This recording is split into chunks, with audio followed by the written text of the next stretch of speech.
자, 내란죄의 구속 요건인 국헌 문란의 목적과 관련해서 공소장을 보면 대통령에 대한 내란죄 관련해서입니다. 국민주권제도, 의회제도, 정당제도, 선거관리제도, 사법제도 등 자유민주적 기본질서를 파괴하려고 했다라고 공소장에 명시했습니다. 맞습니까? 공소장을 그대로 가져왔습니다. 그리고 그 근거로 국회의원, 정치인 등 주요 인사를 영장 없이 체포, 구금하려고 했고 국회를 무력화시키려고 했다는 사실을 그 주요 근거로 적시했습니다. 맞습니까? 네. 그리고 주요 인사를 영장 없이 체포, 구금하고 국회를 무력화시키려고 했다는 사실에 대한 주요 증거로 이를 뒷받침하는 핵심적인 증거로 홍장원의 메모와 진술 그리고 곽종군의 진술이 있습니다. 맞습니까? 뭐 그런 걸로 알고 있습니다. 중요한 증거고 핵심적인 증거입니다. 맞습니까? 네. 공소장을 그대로 가져왔고요.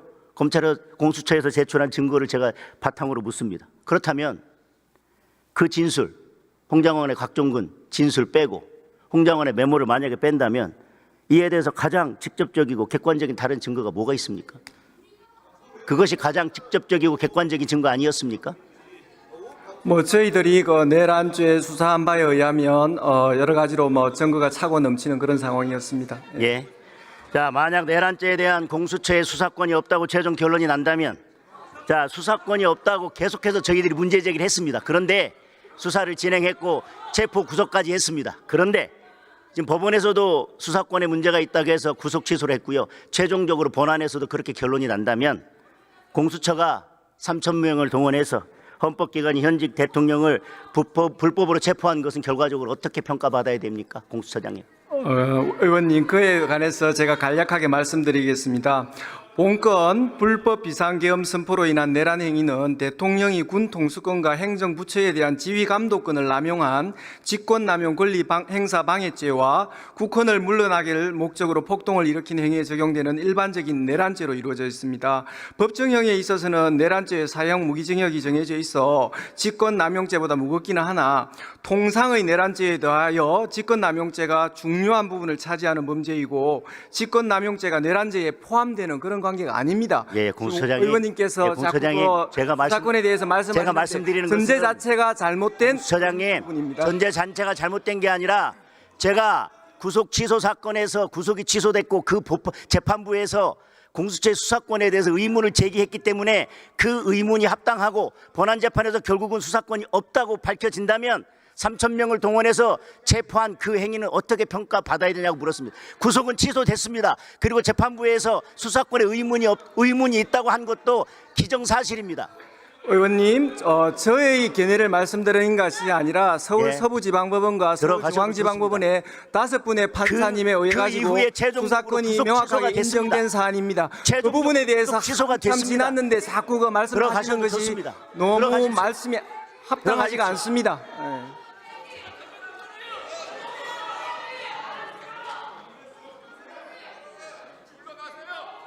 자, 법무부 장관 직무대행 앞으로 나오십시오.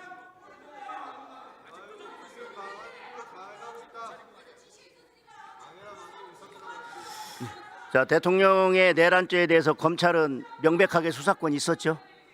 네. 자, 내란죄에 대해서 수사권이 있었다는 근거는 무엇입니까?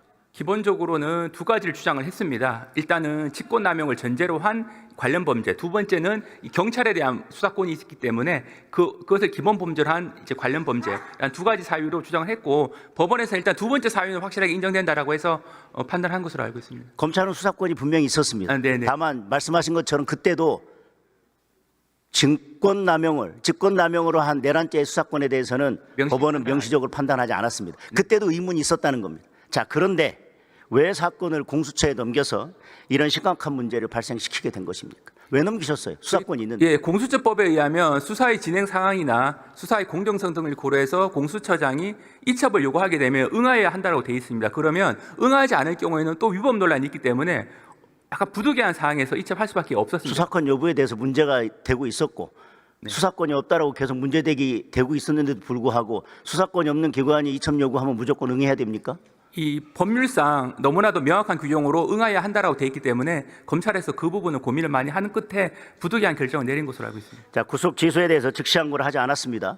즉시 항고가 위헌 소지가 매우 높고 또 하나 법원이 단순히 구속기간 계산에 관한 것뿐만 아니라 공수처의 수사권 자체를 문제 삼은 것도 포함되어 있기 때문에 즉시항고하지 않은 것이 맞습니까? 네, 맞습니다. 그까지 종합해서 약간 소송 전략적인 측면에서 본안 재판에 집중하는 것이 타당하다라고 수사팀 판단한 것으로 알고 있습니다. 구속기간 계산에 관해서는 검찰의 의견과 다르다고 그랬고 그것에는 수용하기 어렵다고 네, 했습니다. 그렇습니다. 네. 그렇다면 구속 취소를 하면서 법원이 공수처의 수사권에 대해서 의문을 제기하고 있는 그 법원의 견해에 대해서는 어떤 입장이십니까? 기본적으로 이제 그 부분은 이제 그 수사와 기소 과정의 위법성 논란과 관련된 부분입니다. 근데 기본적으로 검찰에서는 수사와 기소 과정에 대해서는 위법하지 않다라는 입장을 하고 계속 유지하고 있고, 그래서 본안 재판에서 수사와 기소 과정에서 위법성 없다라는 부분을 계속 주장하고 입증할 예정인 것으로 알고 있습니다.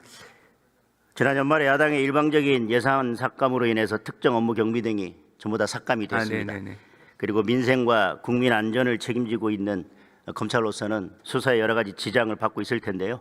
지금 어떤 상황인지 좀 자세히 말씀을 해 주십시오. 네, 그 특활비 외에 특정 업무 경비는 한 507억 정도가 전액 삭감이 돼서 지금은 전혀 지급이 안 되고 있는데, 이 특정 업무 경비는 기본적으로 이제 급여에 해당하는 부분이 일부 있고 그 외 부분은 거의 대부분이 다 카드로 증빙이 다 되는 부분입니다. 그런데 지금 저희가 확인을 해보니까 이 저희가 수사라고 하는 영역은 굉장히 넓고 이 유죄 판결이 확정돼서 도망다니는 자유형 미집행자에 대한 검거 부분도 넓은 의미에서 수사에 해당하는데, 이 부분도 금년에 들어서는 굉장히 많이 줄었습니다. 이 30%나 줄었는데, 물론 이제 여러 가지 이유가 있겠습니다만 제가 봤을 때는 이른바 이제 수사 경비 부분이 상당히 큰 역할을 하고 있는 것으로 보여서 최소한의 수사 경비 정도는 지원이 필요하다는 입장입니다.